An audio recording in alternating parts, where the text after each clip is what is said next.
Ego is the Enemy by Ryan Holiday is a powerful self-improvement book that explains how ego silently destroys success, learning, relationships, and happiness. Ego here does not mean healthy confidence, it means an unhealthy belief in our own importance. It is the voice that wants attention, praise, recognition, and superiority.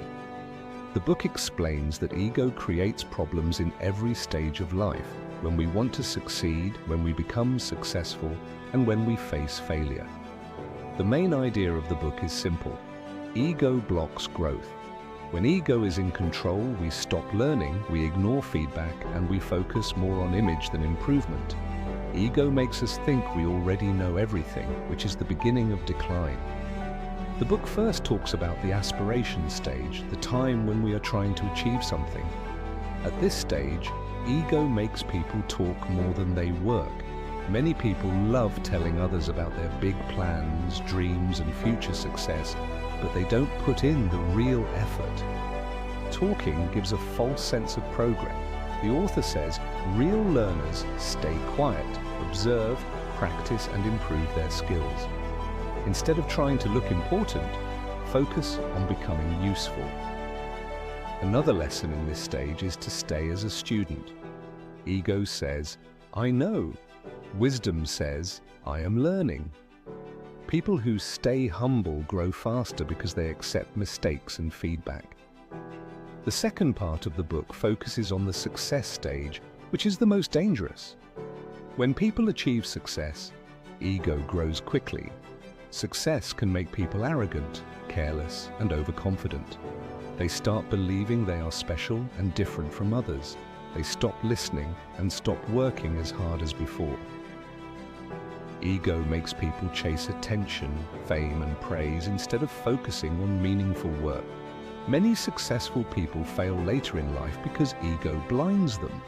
The book teaches that success should be handled with discipline and humility. No matter how big you become, stay grounded and keep improving. The final stage discussed in the book is failure. Failure is part of life, but ego makes it worse.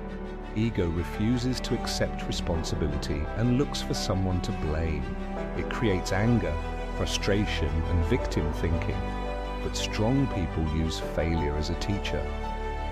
The author explains that setbacks, rejection, and loss are not the real enemies. Ego is. When ego is controlled, failure becomes a lesson, not a disaster. Humility helps us learn, adjust, and come back stronger. The book also highlights the importance of self-awareness. Knowing your weaknesses is strength. Ego hides weaknesses and pretends everything is perfect. But growth comes from honest self-reflection. Another key idea is to focus on the work, not the recognition. Recognition is temporary and outside our control.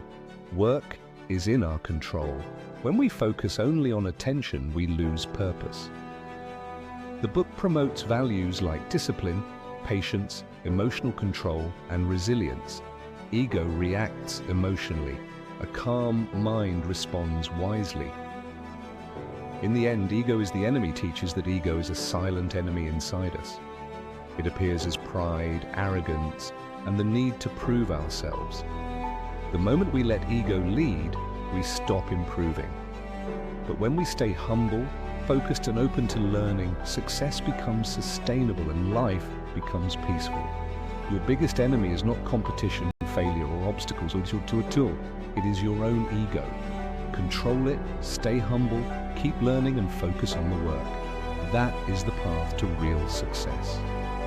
The author emphasizes that belief is not superstition or blind optimism. It is a psychological process. The mind responds to dominant ideas. When a belief is strong enough, it becomes self-fulfilling.